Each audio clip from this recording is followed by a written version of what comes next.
أن هذه الدنيا إنما هي لحظات، وإنما هي متاع الغرور.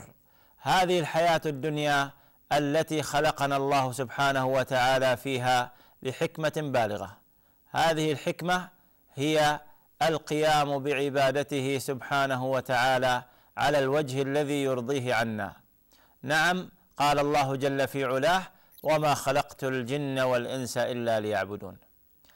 إن المسلمين في كل مكان حينما يدركوا هذه الحقيقة، وهي أنهم إنما خلقوا لأجل هذه العبادة العظيمة التي من استوفاها ومن أداها بحقها فقد أدى ما خلق لأجله. ولكن ماذا نرى في حال كثير من الناس؟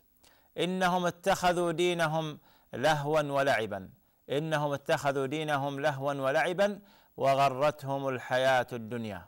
نعم، إنهم أخذوا الدين للتسلية، وأخذوا أحكام الدين أيضا للهو واللعب، ولم يأخذوا بالعزائم، بل إنهم تتبعوا الرخص وتتبعوا المسائل المشتبهة حتى ضلوا وأضلوا، كالراعي يرعى حول الحمى يوشك أن يرتع فيه.